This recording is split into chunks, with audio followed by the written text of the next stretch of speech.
Good morning. It's MAGA Hat Monday, and Pope Francis is dead.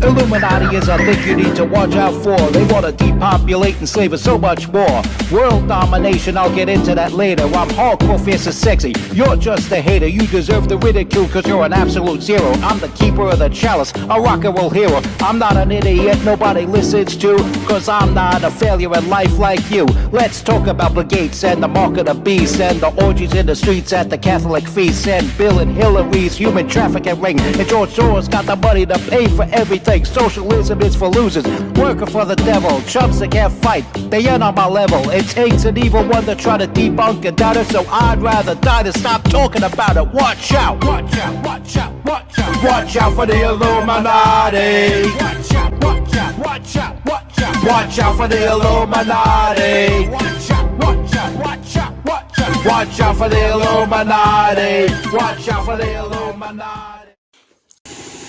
Good morning. Some of you may be watching this and getting this news for the first time, and I appreciate you getting the scoop from me first.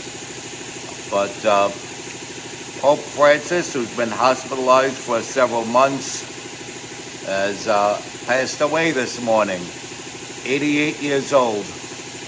One of the main distinctions about Pope Francis is that with all the people who had the opportunity to name themselves after St. Francis, he was the first. He was Pope Francis the first. And he was also the first Pope from the Western Hemisphere, or the New World.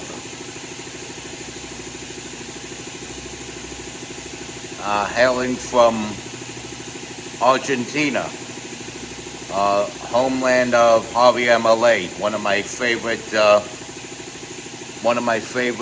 heads of state. And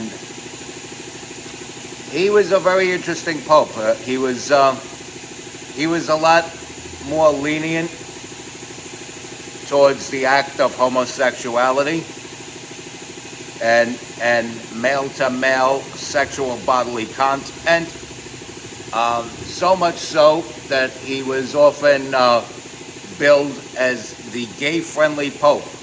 That was another distinction about him. And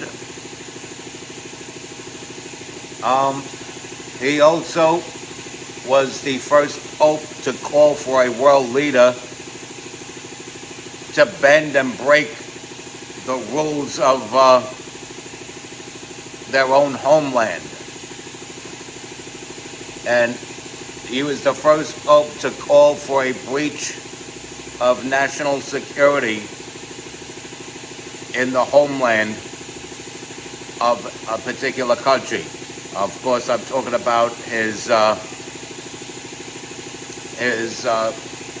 criticism of Donald Trump's illegal immigration policies, or Donald Trump's policies on illegal immigration, I should say. And so I wish no ill will towards the dead Pope, but he left a lot to be desired. He just did. And I don't think that's a sin or blasphemy to say that about a mortal man who did a job as Pope not quite as well as I would have done as Pope. And in fact, I should put my chips in for Pope. Being that I was a rough and tough football player that wore the number 24 on the gridiron, I would literally be Pope John the 24th. Now, if that were to be so. But if I don't put my chips in to become the Pope, as I already am the patron saint of hip-hop, so I might lose interest very quickly in becoming Pope. Also, quite possibly, New York Cardinal Dolan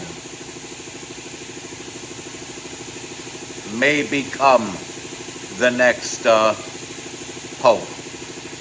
You never know.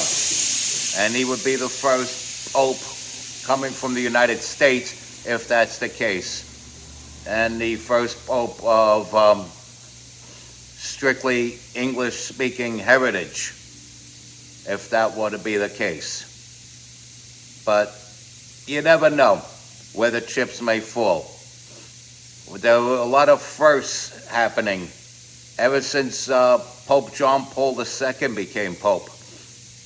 He was the first Pope in many years not to have come from Italy. He was the first and only thus far Polish Pope, followed by Joseph Ratzinger, who would become Pope Benedict XVI, being the first and only Pope thus far from Germany.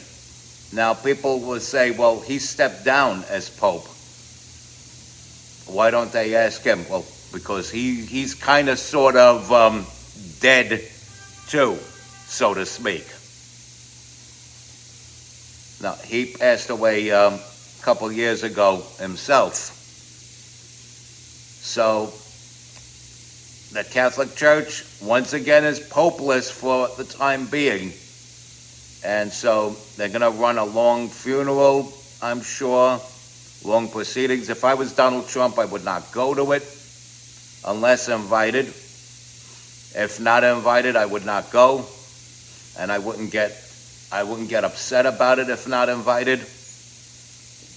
But I would only go if invited if I was Donald Trump. That's just me talking, because we got a country to fix, and we got a country to save, and the Democrats are not making it easy on us. The Democrats are very unholy, and may we never, ever, ever elect a pope that is registered to the Democratic Party in the United States. We should not elect a Democrat to be the Pope. We just shouldn't. It's not a good look for America. And it's not a good look for the world. But Pope Francis, gone from this world at the age of 88. Lord have mercy on his very misguided, I wouldn't say wretched, but very, very ill-informed and misguided soul. Lord guide him to his place in heaven, if God so sees fit that he has one there. And I don't have any reason to not believe that. I believe the man was simply ill-informed. And there's no sin in being ill-informed. It's when you knowingly do and say the wrong thing that there's a problem. So, bless his soul. May God take care of him. May God forgive him for not getting all the facts together before speaking. And I hope those in mourning go through a fast mourning so we could celebrate the new Pope coming in, whoever that Pope may be.